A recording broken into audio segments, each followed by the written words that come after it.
मान्यता है कि गोवर्धन पूजा से दुखों का नाश होता है और दुश्मन अपने छल कपट में कामयाब नहीं हो पाते हैं। ये गोवर्धन पर्वत आज भी मथुरा के वृंदावन इलाके में स्थित है। पौराणिक कथाओं के अनुसार पुलस्त्य ऋषि मथुरा में श्री कृष्ण लीला से पहले ही गोवर्धन पर्वत को लाए थे।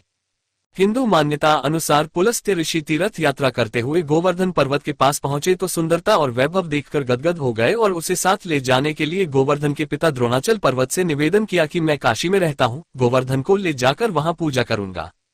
पुलस्त्य ऋषि के निवेदन पर द्रोणाचल बेटे के लिए दुखी हुए, लेकिन गोवर्धन के मान जाने पर अनुमति दे दी।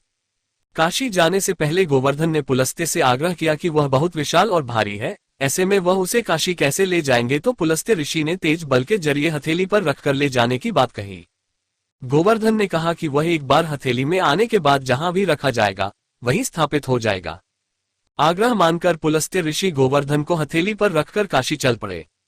पुलस्त्य ऋषि मथुरा पहुंचे तो गोवर्धन ने सोचा कि श्री कृष्ण इसी धरती पर जन्म लेने वाले हैं और गाय चराने वाले हैं, ऐसे में वह उनके पास रहकर मोक्ष पालेगा।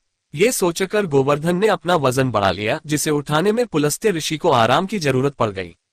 उन्होंने गोवर्धन पर्वत वहीं जमीन पर दिया और सो गए। पुलस्त्य ऋषि जब जगे तो उन्होंने गोवर्धन पर्वत को चलने को कहा, मगर जब गोवर्धन ने अपनी शर्त याद दिलाई तो पुलस्त्य ऋषि नाराज हो गए और उन्होंने गोवर्धन पर छल का आरोप लगाया। गुस्से में पुलस्त्य ने गोवर्धन पर्वत को हर दिन मुट्ठी भर घटने का श्राप दे डाला। पुलस्त्य ने कहा कि तुम्हारी ऊंचाई घटते घटते कलयुग में तुम पूरे के पूरे पृथ्वी में समा जाओगे। कहा जाता है कि पुलस्त्य ऋषि के श्राप के चलते गोवर्धन पर्वत की ऊंचाई 30,000 मीटर थी, जो करीब 30 मीटर बची है। गोवर्धन पर्वत करीब 10 किलोमीटर तक फैला है। गोवर्धन पर्वत की परिक्रमा 21 किलोमीटर है। इसे पूरा करने में 5-6 घंटे लगता है। ये पर्वत यूपी और राजस्थान में विभाजित है। हजारों श्रद्धालु गिरिराज की परिक्रमा करने आते हैं। गोवर्धन पूजा के लिए पहले आंगन में गोबर से भगवान गोवर्धन चित्र बनाएं। रोली, चावल, खीर, बताशी, जल, दूध, पान, केसर, फूल और दीपक जलाकर भगवान की पूजा करें। गोवर्धन पूजा के दिन पूजा करने वाले को सुबह सुबह तेल मलकर नहाना चाहिए। घर के मुख्य दरवाजे पर गोबर से गोवर्धन चित्र बनाएं।